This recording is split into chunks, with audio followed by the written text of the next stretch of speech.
On a enfin le 11 de départ du Real Madrid pour la finale de la Copa del Rey, Los Chavales. Mais je dois quand même vous avouer que je suis assez dubitatif. Tout d'abord, on peut s'apercevoir de suite que Carlo Ancelotti est reparti sur un 4-4-2 en losange ou en diamant, un peu comme l'année dernière finalement, avec ce trio d'attaque composé de Vini Junior, Rodrigo Goes et Jude Bellingham. Mais moi, ce qui me dérange fortement, c'est bien sûr au niveau de la défense.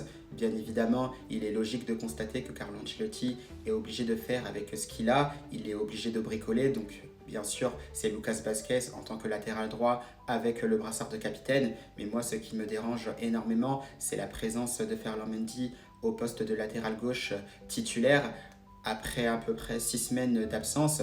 Donc je pense qu'il manque évidemment du rythme. Et c'est vrai qu'il aura Lamine Yamal sur son côté. Et ça, c'est vrai que ça peut peser très très lourd dans la balance. Donc c'est vrai que je suis assez dubitatif de ce côté-là.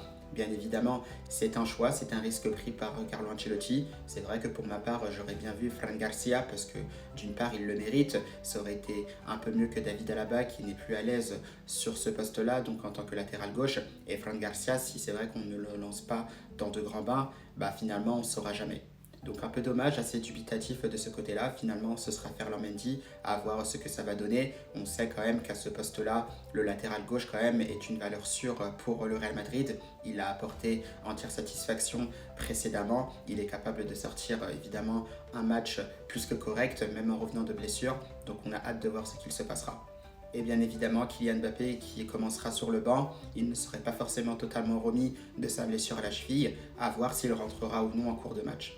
Mais c'est vrai que pour le Real Madrid, c'est un match qui tout double, il faut impérativement s'imposer, puisqu'il y a aussi cette optique de pouvoir peut-être gagner la Liga avec peut-être un ascendant psychologique sur le Barça, si on arrive effectivement à gagner cette Copa del Rey.